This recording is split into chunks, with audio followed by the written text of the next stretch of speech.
Well, time for the weekly podcast, at least semi-weekly, whenever I want to get these things out. So, I'm going to start a little earlier this time because a lot of you probably wonder, like, what happens before the sprint zone? What's going on here? So, we're actually pretty orderly. We're going up County Road 5. I can see Ilka and Susan in front of me. You'll notice that Ilka's on the cross bike, and it's a pretty lively pace, but nothing crazy. Everyone's very, very, very well behaved, and we're getting ready to start the show. So there's some good hand signals. Everybody's looking pretty good. I can see like Chad and Mark, and I'm not certain who's all up there, but we're gonna find out in a second.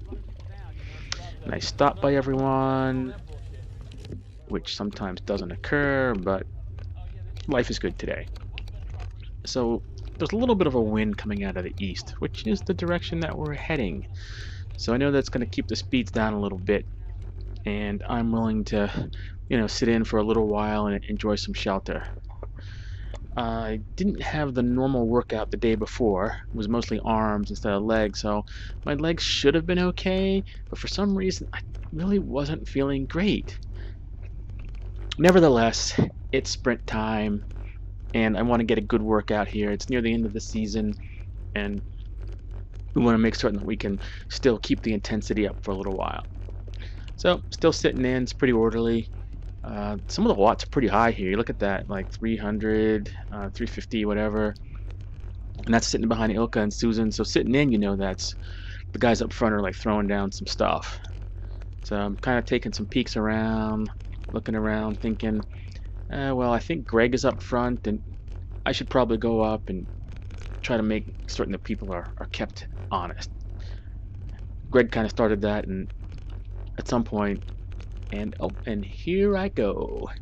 So I see Mark here is like, Mark's really strong. Unfortunately, he's got this bike that's a real weight penalty. I mean, the wheels are like super heavy. He's got 32 tires. He needs to really change that to be competitive.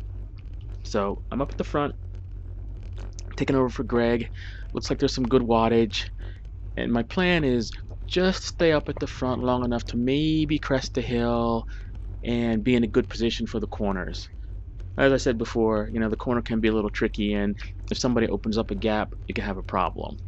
Well, to my surprise, or maybe not to my surprise, Kerry really threw it down. So we got the new guy, Steve, whom I've actually never ridden with, but turns out to be really strong, following Kerry, because clearly he was told of the melee, so he doesn't want to be left behind. So I'm closing this, and we're actually moving pretty good. It's like, what, 27, 28 miles an hour? And I'm a slight bit concerned because I can't see if there's any cars coming around the corner up here. And at this speed, I don't know if it's sandy or whatever, but the good thing is that Kerry and Steve give the signal. They're going to go slow through here because they realize this isn't a race, and let's keep it safe. So I gave a little bit of room, but it's time to close it up. So as I understand from talking to Rick, that we actually opened up quite a gap here, which is a good thing because that little yank really hurt me. And if everybody was sitting in early on, I'd have been like, damn, everybody came, which kind of makes me feel that I'm a little weaker than I might want to be. So it's interesting here. I'm looking at my heart rate. 183, 184, 188. I'm trying to convince myself that there's something wrong here. Because even in the old days, my max was like 195. I mean, I'm going to admit it, I was kind of hurting through here. And I was wishing I was a little further back in the group. But the third wheel isn't bad, and there is some shelter, but not as much as I would have liked. So life is good, and Kerry is throwing down some serious watts up there. As I mentioned before, like there was quite a bit of a headwind, and to be doing this kind of speed, as you can see, like 27, 28 miles an hour, it's quite an effort. So I didn't bring the 360 cam today. I lent it to a friend, so I don't have it. Might have been pretty cool to have for this one, but this is good. So I'm hanging in here, wishing I was a little bit back. The shelter's good, but there's a few surges in there. And my FTP is probably now only around like 200, so I am totally going negative here. And even if it's a relative heart rate, it's pretty high. And I didn't notice this at the time. In fact, I think maybe I looked down for a second through the haze, and I just couldn't believe it. I'm like, there's no way my heart rate's that high. But, perhaps my physiology is in fact changing, perhaps going through a metamorphosis, and I will return to my old days of greatness where my max heart rate was 200 and I could put down some serious wattage. But it's more likely there's some malfunction with the electronics, and I'm really only doing maybe in the 170s. Nevertheless, I'm still sitting in here, and Kerry pulls off, and I was really hurting here. I was kind of expecting, Steve not to be doing a whole lot of work up here, being the new guy and all, but he really surprised me with what he was able to throw down. So it's interesting, right? So a new guy comes and you try to ascertain the color of the group, and you don't want to do too much. But Kerry threw down like an example that I don't think a whole lot of people in the group, not this group, could have followed. Matthew Michaels, maybe Dean, Joshua, some of the other big men wouldn't have had a problem with that, but the new guy, I'm impressed. And in fact, I'm glad I'm not up there because there's no way I'm going to be pulling up there that long. So whatever the deal is, my heart rate's still high, speed's still pretty high, and keep in mind, we are actually going into a headwind. So in the debrief afterwards, talking to Rick, turned out that those guys finally did close up on us, but they were probably working pretty hard to do so, which is probably why not many people came to the front. So pretty good surge here, 400 watts just to like stay up there, and now Steve swings off, and I'm thinking to myself, oh crap. Now I gotta go to the front. I'm really feeling kind of tired, but at least I have to kind of hold it down. So speed's 22. I'm not doing much. I think I come off pretty quickly because I am not going to stay up there and push that kind of wattage. And I can see a lot of other people are gassed too. I mean, Greg comes off really quickly. Chad goes to the front, nice aerodynamic helmet. His bike is also a hindrance. We're talking, 36 spokes, non-aero. So you know that he's got to be throwing down some watts up there, but it's a big deficiency. So looks like I drifted in the line. I think Rick was behind me. And I'm always telling people, please don't bring a knife to a gunfight. So Rick okay, they both bring their cross bikes, and I get that. And Rick wants to work hard.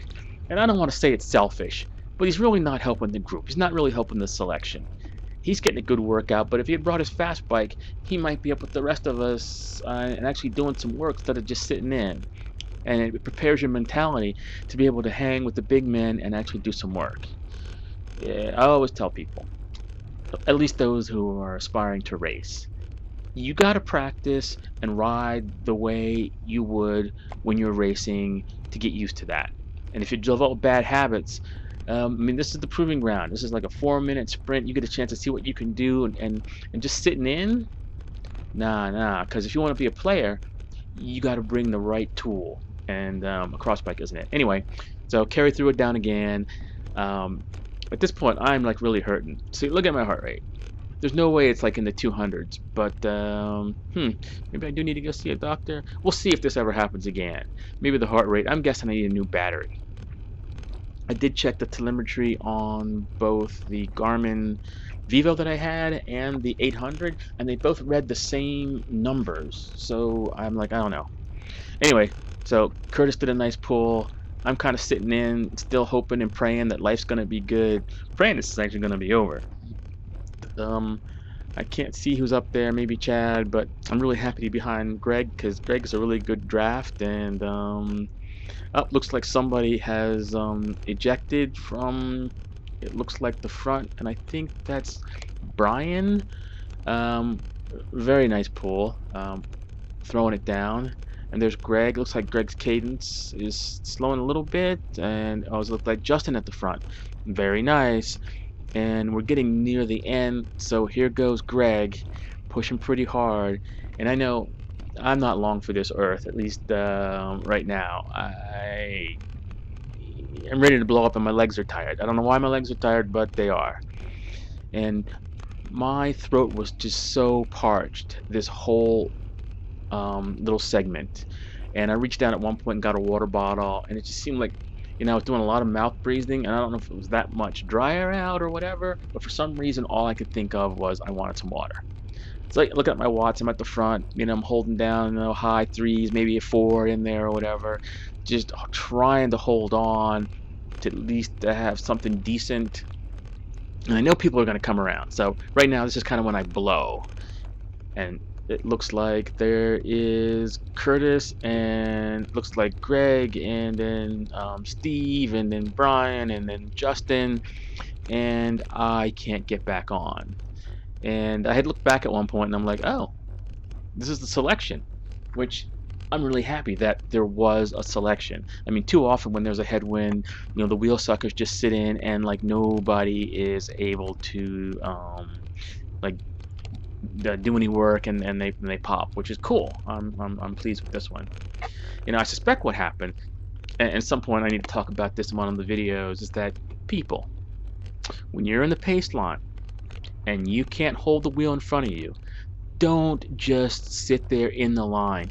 Don't make people go around you, because that's a sure way to like drop everybody. And I suspect that's what happened behind me. Somebody didn't move out of the way, because you're supposed to move out of the line, wiggle your elbow to signal that you're about to pop, so that people don't have to work too hard.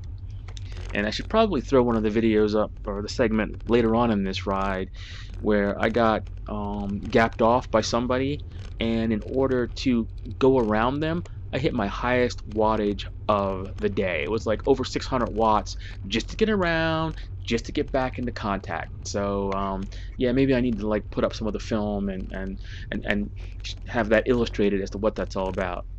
Anyway, you know, this was a good one. I didn't really have it today, but it was fun.